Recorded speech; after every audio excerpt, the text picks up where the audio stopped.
সুপ্রিয় স্টুডেন্ট, তোমাদের প্রত্যেককে ওয়েলকাম জানাচ্ছি আমার ইউটিউব চ্যানেলে। আজকের ভিডিওতে আমি তোমাদের জানাবো বাংলা সিলেবাস, অর্থাৎ বাংলা অনার্স নিয়ে যারা এই বছর নেতাজি সুভাষ ওপেন ইউনিভার্সিটিতে ভর্তি হতে চলেছো তাদের বাংলা সিলেবাস কি আছে তা তোমরা এই ভিডিওটা দেখলেই জানতে পারবে। চলো দেরি করবো না, মূল ভিডিওতে আসা যায়। দেখো, সেমিস্টার 1 অর্থাৎ আমরা জানি যে ফার্স্ট ইয়ারে দুটো সেমিস্টার আছে, সেমিস্টার 1 এবং সেমিস্টার 2। সেই সেমিস্টার 1-এ ফার্স্ট যেটা তোমার যে কোর্সটা দিয়েছে সেটা কোর্স 1 বাংলা সাহিত্যের ইতিহাস। এইটাতে তোমাকে পড়তে হবে প্রাচীন আর মধ্যযুগ সম্পর্কে, অর্থাৎ মডিউল 1-এ তোমাদের পড়তে হচ্ছে সাহিত্যের ইতিহাসের যুগ বিভাগ ও প্রাচীন যুগ। মডিউল 2-তে তোমাদের পড়তে হচ্ছে আদি মধ্যযুগ, আর মডিউল 3-তে পড়তে হচ্ছে অন্ত মধ্যযুগ 1 এবং মডিউল 4-এ আছে অন্ত মধ্যযুগ 2। এরপরে দেখো দেওয়া আছে কোর্স 2 অর্থাৎ দ্বিতীয় পত্র বাংলা, যেটা ফার্স্ট সেমিস্টারেই আছে, বাংলা ভাষার ইতিহাস ও ভাষাতাত্ত্বিক পরিচয়, মডিউল 1, মডিউল 2 এবং মডিউল 3। পরপর দেখো দেওয়া আছে মডিউল 1-এ তোমাদের পড়তে হচ্ছে ভারতীয় আর্য ভাষার বিবর্তন। মডিউল 1-এ আরেকটাও দেওয়া আছে তোমার নব্য ভারতীয় আর্য ভাষা ও বাংলা ভাষার উদ্ভব। মডিউল 2-তে তোমাদের পড়তে হচ্ছে বাংলা ভাষার বিবর্তন, প্রাচীন যুগের বাংলা ভাষা। মডিউল 3-তে দেওয়া আছে তোমার মধ্যযুগের বাংলা ভাষা, আর এটা দেওয়া আছে আধুনিক বাংলা ভাষা। মডিউল 4-এ তোমাদের পড়তে হচ্ছে বাংলা উপভাষা, বাংলা উপভাষার পরিচয়, সাধু ও চলিত ভাষা, বাংলা শব্দভাণ্ডার। এরপরে নিচের দিকে আসলে আমরা দেখতে পাচ্ছি সেমিস্টার 2 অর্থাৎ ফার্স্ট সেমিস্টারে দেখলাম তাহলে কি দুটো পেপার ছিল বাংলার, কোর্স 1 এবং কোর্স 2। এবার সেমিস্টার 2 মানে ফার্স্ট ইয়ারের যে সেকেন্ড সেমিস্টার, সেই সেকেন্ড সেমিস্টার কোর্স 3 যেটা আধুনিক বাংলা সাহিত্যের ইতিহাস তোমাদের পড়তে হবে, ঊনবিংশ শতাব্দী। মডিউল 1-এ এখানে দেওয়া আছে বাংলা গদ্যের উদ্ভব ও বিকাশ, বাংলা গদ্যরীতির প্রস্তুতি পর্ব, বাংলা গদ্যের বিকাশে প্রাতিষ্ঠানিক উদ্যোগ, বাংলা গদ্য ও প্রবন্ধ সাহিত্যের বিকাশ এবং এছাড়াও পড়তে হবে বাংলা গদ্যের বিকাশে সাময়িক পত্রের অবদান। মডিউল 2-তে তোমাদের বাংলা কাব্যে আধুনিকতা পড়তে হচ্ছে, মডিউল 3-তে পড়তে হবে বাংলা নাটক, মডিউল 4-এ পড়তে হচ্ছে বাংলা উপন্যাস ও ছোট গল্প। এরপর দেখো নিচের দিকে দিয়েছে বাংলা সাহিত্যপত্র, যেটা মডিউল 5-এ আছে। এই হয়ে গেল কোর্স 3। এরপর আছে কোর্স 4 যেটা তোমাদের ভাষা বিজ্ঞান ও বাংলা ভাষা সম্পর্কে পড়তে হবে, যেখানে মডিউল 1-এ দেওয়া আছে ভাষা বংশ, ভাষাতত্ত্ব, বাংলা লিপির উদ্ভব বিবর্তন। মডিউল 2 দিয়ে আছে ধ্বনিতত্ত্ব, রূপতত্ত্ব। মডিউল 3-তে দেওয়া আছে তোমার ব্যবহারিক বাংলা ব্যাকরণ এবং মডিউল 4-এ দেওয়া আছে সম্পাদনা ও প্রতিবেদন রচনা। এই হয়ে গেল দুটো সেমিস্টার অর্থাৎ ফার্স্ট ইয়ার।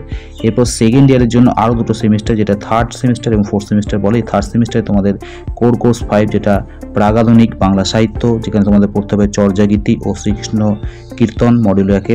মডিউল 2-তে পড়তে হবে বৈষ্ণব পদাবলী, মডিউল 3-তে পড়তে হবে শাক্ত পদাবলী এবং মডিউল 4-এ পড়তে হবে রামায়ণ। মডিউল 5-এ দিয়ে আছে চৈতন্য ভাগবত। এরপর আছে কোর্স 6 যেটা ছন্দ, অলঙ্কার ও ভারতীয় কাব্যতত্ত্ব, যেটা মডিউল 1-এ দিয়ে আছে বাংলা ছন্দ, 2-এ দিয়ে আছে বাংলা অলঙ্কার, 3-এ দিয়ে আছে ভারতীয় কাব্যতত্ত্ব, সাধারণ ধারণা। এরপর আছে কোর্স 7 যেটা বাংলা সাহিত্যের ইতিহাস বিংশ শতাব্দী।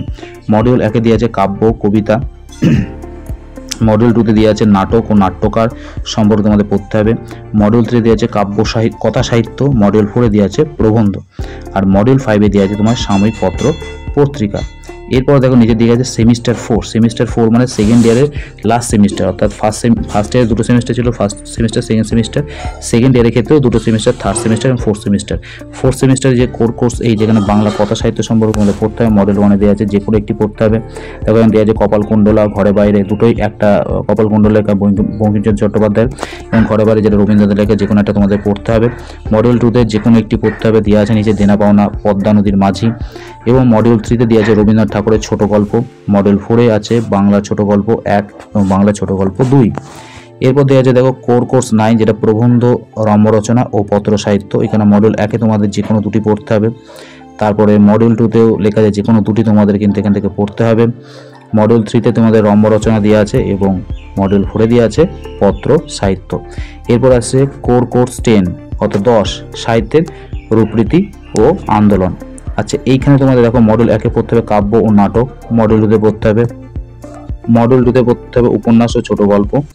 তারপর দেখো নিচে দেওয়া আছে মডিউল 3 প্রবন্ধ ও সমালোচনা, মডিউল 4 সাহিত্য আন্দোলন। এই হয়ে গেল। এরপর তোমার আসছে যেটা, সেটা হচ্ছে তোমার সেমিস্টার 5 এবং সেমিস্টার 6। সেমিস্টার 5 মানে থার্ড ইয়ার শুরু হয়ে যাচ্ছে, যেখানে কোর্স 11-এ দেওয়া আছে বাংলা কাব্য কবিতা 19 ও 20 শতক। মডিউল 1 দেওয়া আছে যেখানে বীরঙ্গনা কাব্য মধুসূদন দত্তের। তারপর মডিউল 2 তে দেখো দেওয়া আছে রবীন্দ্রনাথের কবিতা মেঘদূত, জীবন দেবতা, স্বপ্ন, দূর থেকে কি শুনিস, এইগুলো তোমাদের পড়তে হবে। মডিউল 3 তে দেওয়া আছে তোমার যক্ষের নিবেদন, সত্যেন্দ্র দত্ত, মোহ মুদগর যেটা মহিতুল মজুমদার, এইগুলো তোমাদের পড়তে হবে মডিউল 4, মডিউল 5। তারপর দেওয়া আছে কোর কোর্স 12 যেটা হচ্ছে নাটক ও নাট্যমঞ্চ। মডিউল 1 এ দেওয়া আছে তোমার নীলদর্পণ দীনবন্ধু মিত্রের। মডিউল 2 তে দেওয়া আছে তোমাদের মুক্তধারা রবীন্দ্রনাথ ঠাকুর। মডিউল 3 তে দেওয়া আছে তোমার টিনের তলোয়ার উৎপল দত্ত। আর মডিউল 4 এ দেওয়া আছে নাট্যমঞ্চ। এরপর আছে সেমিস্টার 6 মানে যেটা লাস্ট সেমিস্টার 3rd ইয়ারের কোর কোর্স 13 যেটা বাংলা লোক সংস্কৃতি ও লোক সাহিত্য। মডিউল 1 যেখানে লোক সংস্কৃতি কাকে বলে, তারপরে বাংলা লোক সাহিত্যের নানা উপকরণ, তাদের সমালোচনা, বাংলার ব্রত, অবনীন্দ্রনাথ ঠাকুর, লোক গল্প, এগুলো তোমাদের পড়তে হবে। মডিউল 2 যেমন দেওয়া আছে বাংলা পালাগান বা গীতিকা, এইগুলো তোমার দেখতে হচ্ছে। আর মডিউল 3 লোক সাহিত্য সংগ্রহ ও আলোচনায় রবীন্দ্রনাথ। মডিউল 4 হচ্ছে তোমার কি বাংলা মৌখিক গল্প ও মধ্যবঙ্গের সংগৃহীত লোক গল্প। এবং এই মডিউল কোর কোর্স যেটা 14-14 সেটা সংস্কৃত ও ইংরেজি সাহিত্যের ইতিহাস। মডিউল 1 সংস্কৃত সাহিত্যের ইতিহাস। মডিউল 2 সংস্কৃত সাহিত্যের প্রেরণা। মডিউল 3 ইংরেজি সাহিত্যের ইতিহাস ও মডিউল 4 ইংরেজি সাহিত্যের ইতিহাস 2।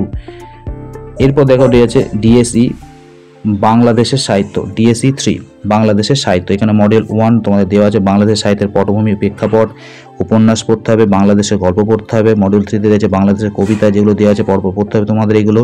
মডিউল 4 হচ্ছে নাটক ও প্রবন্ধ দেওয়া আছে। আচ্ছা, ডিএসই যেটা 4 অনুবাদ ও বাংলায় অনুদিত সাহিত্য, অনুবাদ ও বাংলা সাহিত্য মডিউল 1 এ দেওয়া আছে। মডিউল 2 তে দেওয়া আছে ওমর খৈয়ামের বাংলা অনুবাদ, কবিরের বাংলা অনুবাদ, তারপরে গালিবের বাংলা অনুবাদ। মডিউল 3 দিয়ে আছে তোমার বিদ্যাসাগরকৃত বাংলা অনুবাদ, রবীন্দ্রনাথকৃত বাংলা অনুবাদ, অন্যান্য ভারতীয় ভাষায় নির্বাচিত গল্পের বাংলা অনুবাদ, এইগুলো। মডিউল 4 দিয়ে আছে তোমার নির্বাচিত ইংরেজি কিছু কবিতার অনুবাদ। এতক্ষণ তোমরা যেটা দেখলে সেটা হচ্ছে বাংলা অনার্সের ইন ডিটেল সিলেবাস। এবার তোমাদের বাংলার যে প্রোগ্রাম অর্থাৎ যে 3টে বছরের যে programme, first year, second year, third ইয়ারের যে প্রোগ্রাম অর্থাৎ বাংলার যে স্ট্রাকচার, প্রোগ্রাম স্ট্রাকচারটা তোমাদের দেখানো হবে। অর্থাৎ সেক্ষেত্রে ফার্স্ট ইয়ারে দুটো সেমিস্টারে বাংলা ছাড়াও কিছু কম্পালসারি পেপার আছে, জেনারেল কিছু পেপার আছে সেক্ষেত্রে, এবং প্রত্যেকটা পেপারের মার্কস ডিস্ট্রিবিউশন কী আছে এটা তোমাদের একটু বলে দেওয়া ভালো। যেমন ফার্স্ট ইয়ারের ক্ষেত্রে তোমরা দেখতে পাচ্ছ CCBG 01 যেটা বাংলা সাহিত্যের ইতিহাস প্রাচীন ও মধ্যযুগ, CCBG 02 বাংলা ভাষার ইতিহাস ও ভাষাতাত্ত্বিক পরিচয়, AEBG এবং AEG এই দুটো হচ্ছে কম্পালসারি পেপার, যে কোনো একটা তোমাদের কিন্তু চুজ করতে হবে, সেটা বেঙ্গলি বা ইংলিশ যে কোনো একটা। জি হচ্ছে তোমাদের জেনারেল পেপার বা পাসের পেপার, এটা তোমরা যে কোনো একটা চুজ করতে পারো, সেটা পলিটিক্যাল সায়েন্স হতে পারে, হিস্ট্রি হতে পারে বা ইংলিশ হতে পারে। প্রত্যেকটা ক্ষেত্রে দেখো মার্কস ডিস্ট্রিবিউশন দেওয়া আছে তোমাদের। টার্ম অ্যান্ড এক্সাম দিতে হয় 50 মার্কসের এবং অ্যাসাইনমেন্ট এক্সাম দিতে হয় 20 মার্কসের, টোটাল 70 মার্কস। এবং তোমাদের পাস মার্কস হচ্ছে কত, পাস মার্কস হচ্ছে তোমাদের কিন্তু 30% মানে 21 কিন্তু তোমাদের পেতে হবে। এরপর নিচে দিকে চলে আসো, দেখতে পাচ্ছ ফার্স্ট ইয়ারের সেকেন্ড সেমিস্টার, সেখানে দেখো দেওয়া আছে যে এই ES 21 অর্থাৎ এনভায়রনমেন্টাল স্টাডিজ, CCBG 03 আধুনিক বাংলা সাহিত্যের ইতিহাস 19বিংশ শতাব্দী এবং CCBG 04 ভাষা বিজ্ঞান ও বাংলা ভাষা, এবং জি অর্থাৎ জেনারেল পেপার 2 যেটা তোমাদের যেটাকে চুজ করে রেখেছো সেটারই পেপার 2 তোমাদের এক্সাম দিতে হচ্ছে। এক্ষেত্রে তোমাদের একই 50 মার্কসে তোমাদের দিতে হবে থিওরি এক্সাম, 20 মার্কসে তোমাদের অ্যাসাইনমেন্ট এক্সাম, টোটাল 70 এবং 21 পেলে কিন্তু তোমরা পাস করছো। এরপর দেখো সেকেন্ড ইয়ার যেখানে থার্ড সেমিস্টার এবং ফোর্থ সেমিস্টার আছে, এবং এখানেও CCBG 05 প্রাগণিক বাংলা সাহিত্য, CCBG 06 ছন্দ অলঙ্কার ভারতীয় কাব্যতত্ত্ব, CCBG 07 বাংলা সাহিত্যের ইতিহাস এবং ACBG 11 ICT ইন এডুকেশন। আর এখানেও একটা জেনারেল পেপার থাকছে GE 03। অর্থাৎ এখানে তোমরা দেখতে পাচ্ছ কটা, একটা দুটো তিনটে চারটে, তোমার মোট 5টা পেপার কিন্তু আছে থার্ড সেমিস্টার। প্রত্যেকটা পেপারের জন্য যেহেতু থিওরি মার্কস হচ্ছে তোমার 50 এবং তোমার অ্যাসাইনমেন্ট যে এক্সাম মার্কস হচ্ছে তোমার কিন্তু 20। শুধু এখানে দেখো এই ICT যেটা এডুকেশনের কথা বলছে, মানে ICT ইন এডুকেশন, সেক্ষেত্রে 10 মার্কস আছে তোমাদের অ্যাসাইনমেন্টে, বাকি কিন্তু এটা থিওরি 50তে দিতে হচ্ছে এবং টোটাল হচ্ছে তোমার 60 মার্কস এবং 20 পেলে পাস করছো, আর বাকিগুলো 70 মার্কস 21 পেলে পাস করছো। ফোর্থ সেমিস্টারে দিয়ে আছে ACBG 21 reading and reflecting on text, CCBG 08 Bangla কথা সাহিত্য, CCBG 09 প্রবন্ধ রম্যরচনা ও পত্র সাহিত্য, CCBG 10 সাহিত্যের রূপরীতি ও আন্দোলন, আর জেনারেল পেপার হিসেবে 04 থাকছে অর্থাৎ GE 04। এবং এক্ষেত্রে দেখতে পাচ্ছি আমরা প্রত্যেকটা পেপারেই কিন্তু থাকছে অর্থাৎ থিওরি মার্কস থাকছে তোমার 50 এবং অ্যাসাইনমেন্ট মার্কস থাকছে তোমার কিন্তু 20। একমাত্র এখানে যেটা দেখতে পাচ্ছি তোমার রিডিং এবং রিফ্লেক্টিং অন টেক্সট এর ক্ষেত্রে অ্যাসাইনমেন্ট 10 থাকছে এবং একই তোমার পাস মার্কস এটার ক্ষেত্রে 20, বাকিগুলো 21। এবার থার্ড ইয়ার মানে সেখানে কিন্তু দুটো সেমিস্টার, 5th সেমিস্টার এবং 6th সেমিস্টার। 5th সেমিস্টার যেগুলো থাকছে তোমার CCBG 11 যেটা বাংলা কাব্য ও কবিতা 1920 শতক, CCBG 12 যেটা নাটক ও নাট্যমঞ্চ, DSBG 11 যেটা বাংলা শিশু কিশোর সাহিত্য, DSBG 21 কল্পকাহিনী ও রহস্য রোমাঞ্চ। এই প্রত্যেকটা ক্ষেত্রে দেখতে পাচ্ছ তোমরা থিওরি এক্সাম কিন্তু দিতে হচ্ছে 50-তে এবং অ্যাসাইনমেন্ট এক্সাম দিতে হচ্ছে 20, টোটাল 70 মার্কস এবং 21 পেলে পাস করছো। আর লাস্ট সেমিস্টার 6 নম্বর সেমিস্টার যেটা হচ্ছে CCBG 13 বাংলা লোক সংস্কৃতি ও লোক সাহিত্য, CCBG 14 সংস্কৃত ইংরেজি সাহিত্যের ইতিহাস, DSBG 31 বাংলাদেশ সাহিত্য এবং DSBG 41 অনুবাদ ও বাংলায় অনুবাদ সাহিত্য। তাহলে এই লাস্ট সেমিস্টার যেটা 6th সেমিস্টার মানে থার্ড ইয়ারে, সেখানে এই প্রত্যেক সাবজেক্টের জন্য তোমাদের 50 মার্কস থাকছে তোমার থিওরিতে, আর 20 মার্কসে তোমাদের কি অ্যাসাইনমেন্ট, টোটাল হচ্ছে 70 মার্কস, 21 পেলে তুমি পাস করছো। তাহলে আজকে সিলেবাস এতদূর পর্যন্ত ছিল বাংলা সিলেবাস। ভালো লাগলে লাইক শেয়ার করো এবং চ্যানেলটাকে সাবস্ক্রাইব করতে ভুলো না।